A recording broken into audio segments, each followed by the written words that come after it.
compartilhar com os irmãos algo importante para a minha vida e para a sua vida. E você que está acompanhando aí pela internet, abra a sua Bíblia e vamos fazer a leitura da palavra. Diz, Evangelho de João, capítulo 4, do versículo de número 21 ao 24, diz assim a palavra de Deus. Disse-lhe Jesus: mulher, podes crer que a hora vem, quando nem neste momento, nem em Jerusalém adorareis o Pai. Vós adorais o que não conheceis. Nós adoramos o que conhecemos, porque a salvação veio dos judeus. Mas vem a hora, e já chegou, em que os verdadeiros adoradores adorarão o Pai em espírito e em verdade, porque são estes que o Pai procura para seus adoradores. Deus é Espírito, e importa que os seus adoradores o adorem em espírito e em verdade. Muito obrigado, Deus, por tua palavra, muito obrigado por tua graça, que possamos, Senhor, colocar em prática tudo aquilo que venhamos aprender esta noite. Muito obrigado, nos direciona, nos conduz. Assim oramos a Deus e te agradecemos em nome de Jesus. Irmãos, o Evangelho de João, ele foi escrito, ele foi direcionado para a igreja. João, ele inicia o seu Evangelho dizendo que no princípio era o Verbo, e o Verbo estava com Deus, e o Verbo era Deus. O objetivo de João é apresentar o Cristo, apresentar o Messias. O Evangelho de João, ele foi escrito por volta do ano 60 a 100 depois de Cristo. Eu gostaria de compartilhar com os irmãos algumas características de um verdadeiro adorador. Quando a gente lê o Evangelho de João, a gente vai ver aqui no capítulo de número 3, no capítulo de número 4, duas pessoas ali diferentes, de características diferentes. A gente vai ver ali uma mulher samaritana, uma mulher que tinha uma vida devassa, uma vida totalmente desorganizada, e essa mulher é confrontada com Jesus. Quando a gente vai no capítulo 3 do Evangelho de João, a gente vai ver um homem sábio, um judeu, um fariseu, conhecedor da lei, podemos dizer aí, um grande teólogo, um PhD em teologia, mas que também não tinha um conhecimento profundo de quem era Cristo, quem era esse Jesus, o que é nascer de novo, o que é ser um adorador de Cristo. A mulher samaritana, uma mulher que aprendeu também com seus pais, ela estava copiando seus pais, mas ela também não tinha um conhecimento do que é ser um verdadeiro adorador, o que é adorar a Cristo verdadeiramente. Nós estamos vivendo, irmãos, dias difíceis, em que muita coisa está sendo pregada por aí. Muitos estão até desorientados, sem saber quais são as verdades bíblicas, porque vem um prega uma coisa, vem outro prega outra, e todos têm argumentos bíblicos para justificar as suas ditas teologias. Mas o que nós precisamos, irmãos, é nos apegar é aquilo que as Escrituras verdadeiramente nos ensinam. E como foi falado aqui pelo pastor Jorge, nós precisamos estudar a palavra, nós precisamos conhecer a palavra. Nós só aprendemos a ser um verdadeiro adorador quando nós conhecemos primeiro aquilo que nós devemos adorar, e o que precisamos adorar e como precisamos adorar. O interessante, irmãos, é que a igreja, ela vem sofrendo há muito tempo. Quando a gente vai lá no século XVI, os irmãos conhecem provavelmente a reforma protestante. Quando aconteceu ali a reforma em 1537, um jovem, Martim Lutero, com apenas 24 anos, ele olha para a igreja e percebe que a igreja está tomando direções diferentes daquela que as Escrituras ensinavam.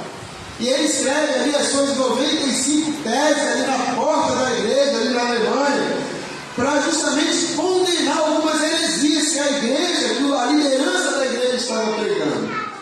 Às vezes eu fico pensando, se nós fôssemos escrever hoje alguma tese, quantas teses seriam necessárias, pastor Jorge, para nós confrontarmos a igreja? Será que a igreja está pregando o evangelho bíblico, ou um evangelho antropocêntrico, ou um evangelho humano, ou um evangelho criado pelo homem? Será que o homem está sendo direcionado pela palavra, ou está sendo direcionado por aquilo que ele acha que é bom para ele? A Bíblia diz, irmãos, que há caminhos que para o homem são caminhos de paz, caminhos de glória, mas no final é o quê? É a morte. O interessante é que os alunos de Lutero, aqueles seguidores de Lutero, criaram ali os famosos 5 pontos, ali da reforma. E a gente tem ali o sola escritura, só as escrituras, sola Cristo, somente Cristo, só a graça, somente a graça, somente a fé, glória só a Deus. E às vezes, irmãos, eu fico analisando, será que verdadeiramente nós seguimos e vivemos os solas da reforma, os 5 solas da reforma? Será que é só Cristo na sua vida? Será que a glória você está dando somente a Deus? Será que você está vivendo, ou eu estou vivendo, apenas as Escrituras? As Escrituras é a fonte da minha vida, é a fonte que eu direciono a minha vida. Será que a palavra de Deus é verdadeiramente o meu manual de regra e fé? O problema é que muitos que deveriam pregar somente as Escrituras estão oferecendo ao povo um cristianismo sem Cristo, que conduz a uma falsa adoração, irmãos. Lá em Gálatas, capítulo 1, versículo 8, o apóstolo Paulo vai dizer: ainda que desça um anjo do céu, ou um de nós pregue um outro evangelho sem ser esse, que seja anátema, que seja maldito. Eu gostaria de compartilhar, irmãos, com os irmãos, algumas características de um verdadeiro adorador. A primeira característica é que o verdadeiro adorador, ele não está ligado a este ou aquele local de adoração. O verdadeiro adorador, irmãos, ele não pode ficar preocupado em onde adorar, o local de adoração. O verdadeiro adorador é aquele que adora em espírito e em verdade. Será que você é adorador? Será que eu sou um adorador de Cristo dentro da minha casa, no meu trabalho, na escola, naquele lugar em secreto, quando não tem um pastor perto, não tem nenhum irmão perto? Será que nesse local eu sou um verdadeiro adorador? Que cristianismo eu estou vivendo? No versículo de número 21, o texto vai dizer, no Evangelho de João, capítulo 4, Jesus diz: "Creia em mim, mulher, está próxima a hora em que vocês não adorarão ao Pai, nem neste monte, nem em Jerusalém." A mulher samaritana, ela aprendeu que precisava se adorar no monte. Os irmãos sabem que o povo de Israel se dividiu em 2 povos, se dividiu em 2 reinos, o reino do norte e o reino do sul. E o reino do norte criou lugares diferentes para se adorar a Deus. Mas o importante não é a questão do lugar, mas eram as heresias que eram ensinadas, a adoração a falsos deuses.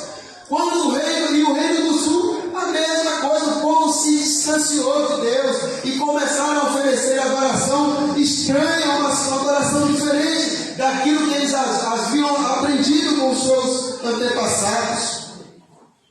Irmãos, o interessante é que essa mulher, ela tinha dúvida: o que é ser um verdadeiro adorador? Meus pais dizem que nós devemos adorar no monte, e vocês em Jerusalém, e agora para onde eu vou?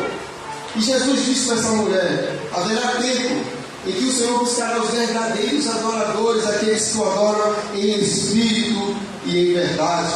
Lá em Lucas, capítulo 18, a gente vai ver lá a história de um fariseu e de um publicano. Diz o texto lá que o fariseu começa a orar: mas eu sou dizimista, eu jejuo, eu faço e aconteço. E aquele publicano se humilha diante do Senhor. E o Senhor diz: a oração dele foi ouvida, mas aquele não foi ouvida. vida. Por quê? Porque ele queria mostrar para mim, para você, para o povo, que ele era um verdadeiro adorador. E o verdadeiro adorador, meu irmão, minha irmã, ele não precisa mostrar para o outro que é um verdadeiro adorador. Ele precisa ser um verdadeiro adorador. Ele precisa nascer de novo, é de dentro para fora que brota essa verdadeira adoração. Porque eu posso adorar de uma forma estereótipa e não ser um verdadeiro adorador. Lá em Mateus capítulo 7, interessante que Jesus vai dizer lá, ó, muitos naquele dia chegarão a mim e dirão, mas Senhor, em teu nome eu preguei, em teu nome eu profetizei, eu orei por enfermos, os enfermos ficaram curados, demônios foram expelidos, Jesus vai ter apartai-vos de mim, eu não vos conheço. Adoradores, pregadores, missionários, homens que se diziam homens de Deus, mulheres que se diziam mulheres de Deus. Imagine Jesus naquele grande dia, meu irmão, minha irmã, dizendo para mim e para você, apartai-vos de mim, eu não vos conheço. Misericórdia. Nós precisamos, irmãos, ser um verdadeiro adorador. Não é o ambiente que vai me tornar um adorador, não, meu irmão. O que vai me tornar um verdadeiro adorador é o meu testemunho, é a minha vida. A maior ferramenta que eu e você que nós temos para pregar o Evangelho é a nossa vida. As pessoas têm que olhar em mim e em você porque nós somos adoradores. Vai lá um homem de Deus, vai lá uma mulher de Deus. É isso que tem que acontecer. Nós temos que adorar a Deus em todos os momentos da nossa vida. A nossa palavra tem que ser sim, sim, não, não. Nós precisamos ser fiéis no nosso casamento, na nossa vida, no nosso trabalho, em todos os momentos da nossa vida. Seja um verdadeiro adorador. Você quer ser abençoado? Tem muitos livros aí, irmãos, muitos livros, dizendo 7 maneiras de você conquistar a vitória. Não sei quantas maneiras de você ser abençoado, quer ser próspero, e faça isso, faça aquilo. Eu só conheço uma maneira de você ser abençoado. Seja fiel a Deus. Seja obediente à palavra de Deus. Viva o Evangelho de Jesus Cristo.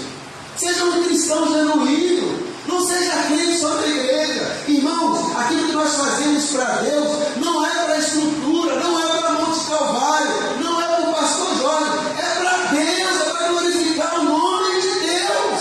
Aleluia! Glória a Deus! É para glorificar o nome de Deus. Em 1 Coríntios, capítulo 10, versículos de número 31 e 32, diz assim: quer comais, quer vocês comam, bebam ou façam qualquer outra coisa, façam tudo para a glória de Deus. Não se torne motivo de tropeço, nem para judeu, nem para gregos, nem para a igreja de Deus. Quer comais, quer bebais, quer façais qualquer coisa, faça para glorificar Deus. Não adianta, meu irmão, minha irmã, eu viver um evangelho, como já falei aqui, estereótipo, querer mostrar para as pessoas que eu sou crente. Eu costumo dizer que tem pessoas que se vestem como crente, falam como crente, frequentam a igreja, mas não faz parte da igreja, irmãos. Não faz parte da igreja, porque ela quer mostrar para os outros que ela, ou ele é servo ou serva do Senhor. Mas no secreto está fazendo coisas abomináveis, está transformando as verdades de Deus em mentira, como Paulo vai relatar lá em Romanos capítulo 1. As pessoas estão desprezando a Deus, criando mais, adorando a criatura ao invés do Criador. É isso que tem acontecido, irmãos. As pessoas estão querendo reinterpretar as Escrituras, as pessoas estão querendo distorcer as Escrituras para que a igreja se adapte ao seu estilo de vida. Mas não é isso que tem que acontecer. É eu que tenho que mudar, é eu que tenho que me adaptar às Escrituras, irmãos. Quer ser abençoado? Seja um verdadeiro adorador. Adore ao Senhor em espírito e em verdade.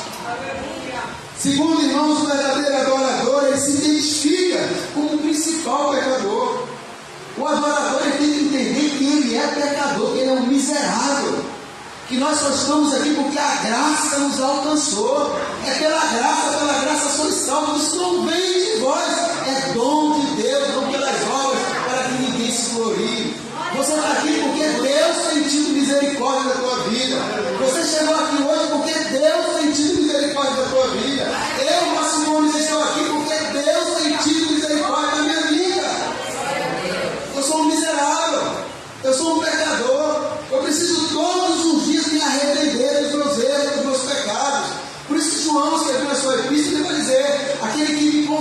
aquele que confessar os seus pecados, ele é fiel e justo para nos purificar de todo pecado e toda injustiça. E aquele que diz que não é pecador, já se encontra na mentira, não. E a verdade não está nele.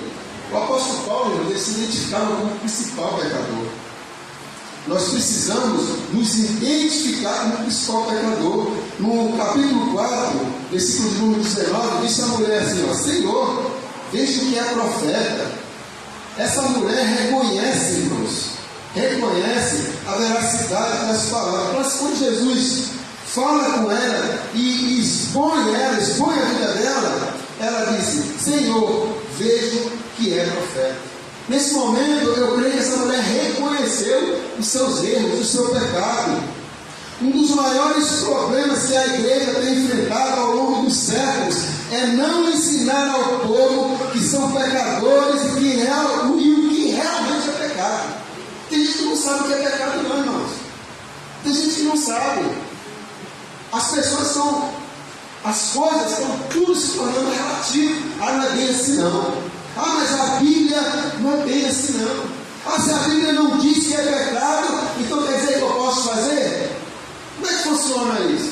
O que a Bíblia diz sobre isso? É por isso que eu gosto de Filipenses, capítulo 4, versículo 8. Tem até Filipenses 4.8. Tem até um livro, que o título do livro é Filipenses, princípio 4.8. Que vai tratar o princípio de Filipenses 4.8. Tudo que é bom, tudo que é puro, tudo que é verdadeiro, tudo que é de boa fama, se há algum louvor, que isso ocupe a vossa mente. Tem um livrinho, irmãos, que o título do livro é assim, ó, o que faria eu, o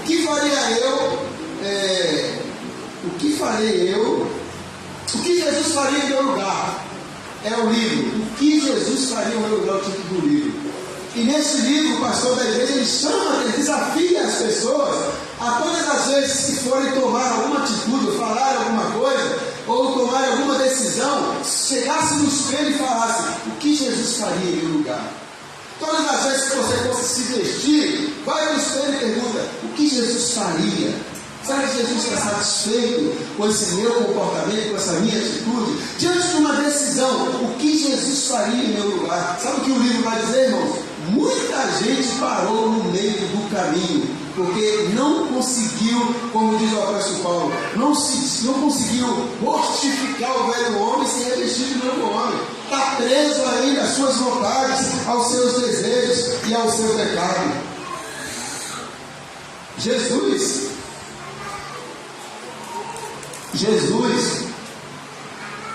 ele inicia o seu ministério dizendo, arrependei-vos.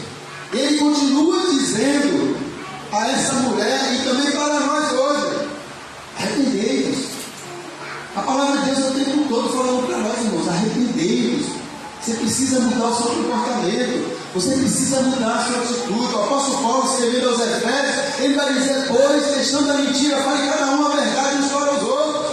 Irai-vos, mas não pequeis, não se ponham só sobre a vossa ira, nem deis lugar ao diabo. Aquele que furtava, não furte mais, antes trabalhe com suas próprias mãos, para que venha ter com que acudir ao necessitado. Longe de vós toda ira, toda cólera, toda gritaria. Amai-vos uns aos outros, assim como Cristo vos amou. O verdadeiro adorador, ele se identifica como o principal pecador. O apóstolo Paulo, em 1 Timóteo, capítulo 1, versículo 15, ele vai dizer, fiel é esta palavra e digna de toda aceitação, que Jesus Cristo veio ao mundo para salvar os pecadores, dos quais eu sou o principal. O apóstolo Paulo, irmãos, se colocando como o principal pecador. Se o apóstolo Paulo era o principal pecador, quem somos nós? Quem somos nós? Um dos maiores erros que o crente às vezes comete, irmãos, é esquecer que é pecador. E muitas das vezes ele não consegue, ele cai em armadilhas do diabo, porque ele esquece disso. É por isso que o salmista, no Salmo 1, ele vai dizer, bem-aventurado o varão que não anda segundo os conselhos dos ímpios, não se detém no caminho dos pecadores e não se assenta na roda dos escarnecedores. Antes tem seu prazer na lei do Senhor e na sua lei medita dia e noite. É meditar.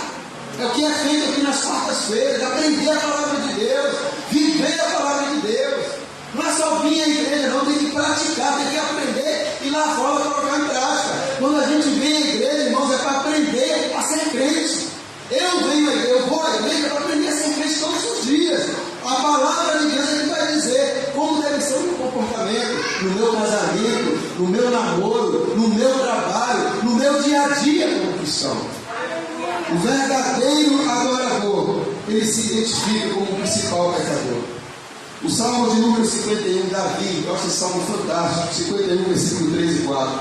Pois eu mesmo reconheço as minhas transgressões, e o meu pecado sempre me persegue. Contra ti, só contra ti pequei, fiz o que tu reprovas, de modo que justa é a sua sentença, e tens razão em condenar-me. Davi, um homem segundo o coração de Deus, ele reconhecia que era pecador.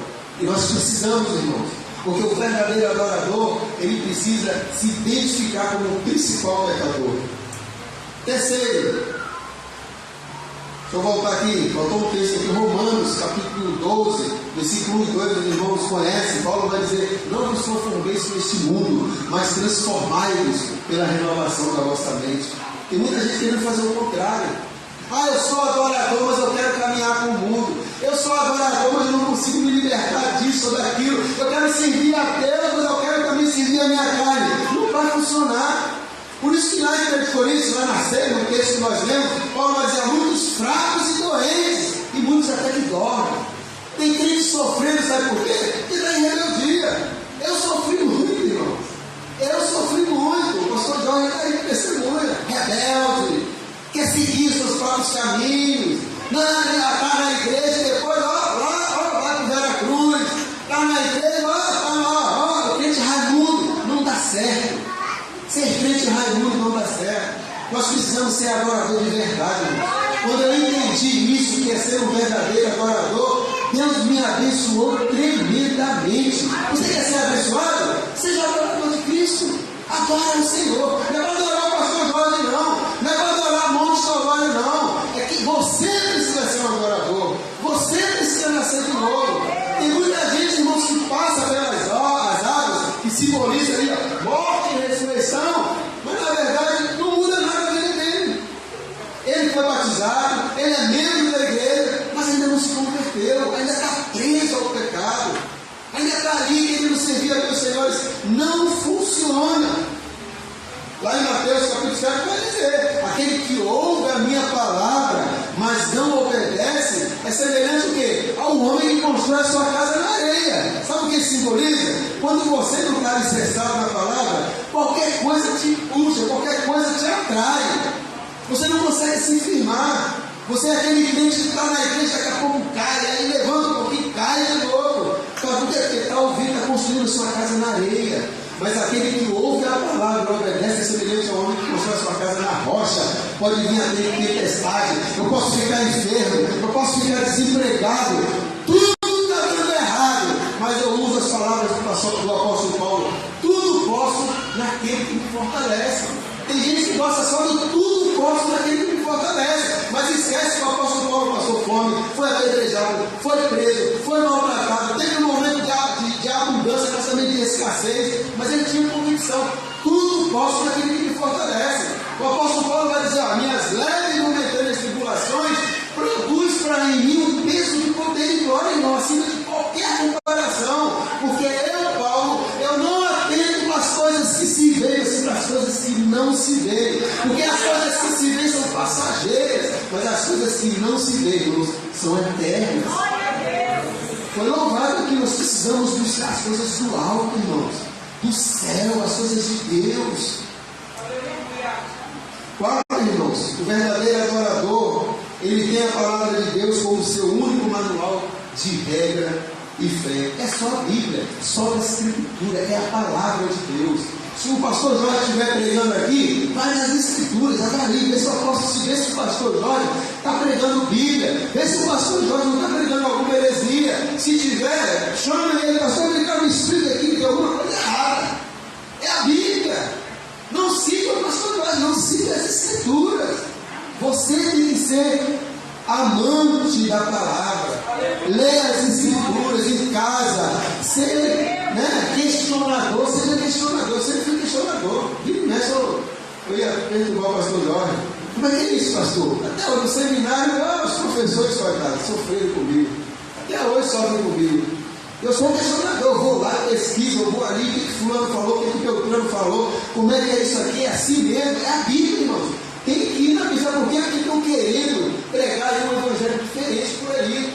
É o evangelho do oba-oba, é o evangelho motivacional, é o evangelho de acalentar corações, mas o evangelho de Jesus Cristo é o evangelho que o próprio Jesus falou: no mundo tereis aflições, mas tem de bom ânimo, que eu venci, você também pode vencer. Se você estiver alicerçado na palavra, irmão, você pode perder emprego, você pode perder entes queridos, você pode ficar enfermo, você vai continuar firme no Senhor. O verdadeiro adorador, ele tem a palavra de Deus como seu único manual. Aí Jesus respondeu, versículo 13 e 14 do capítulo 4 de João. Diz assim o texto: quem beber dessa água terá sede outra vez. Ele falando para a mulher samaritana. Mas quem beber da água que eu lhe der, nunca mais terá sede.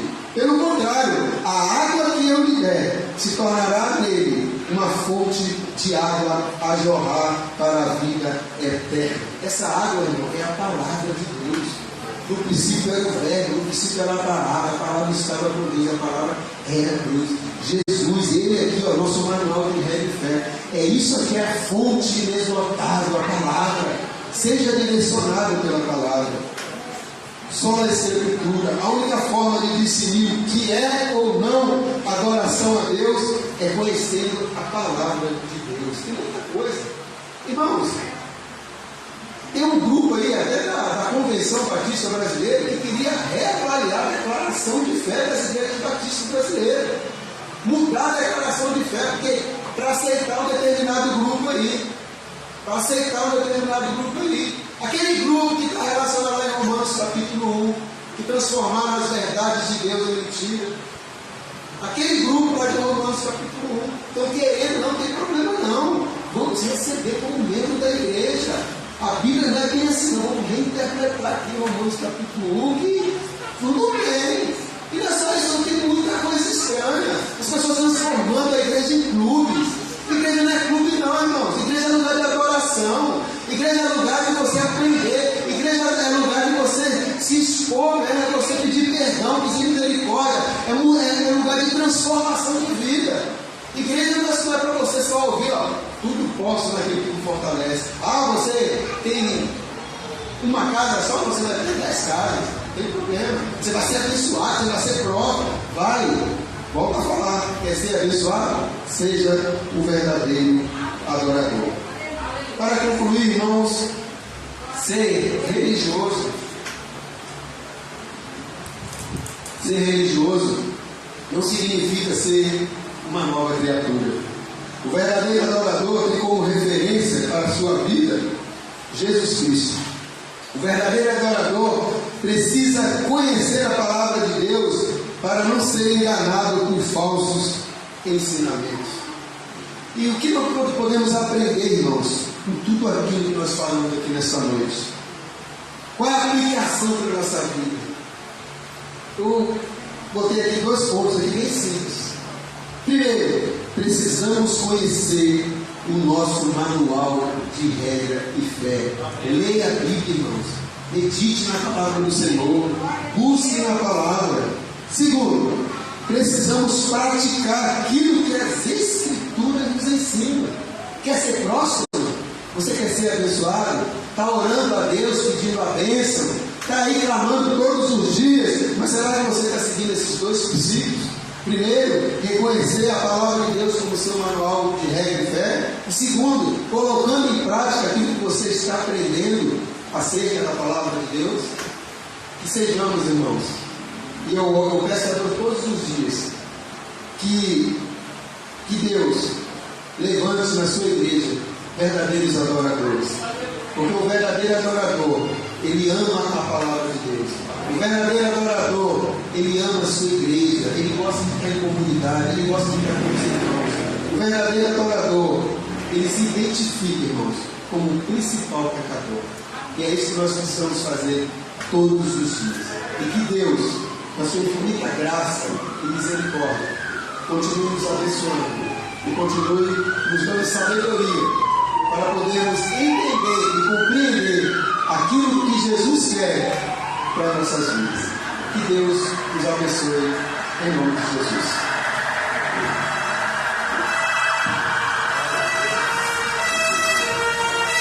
Essa aí é a mensagem, irmãos. Mensagem bíblica nos confrontando, me chamando a atenção.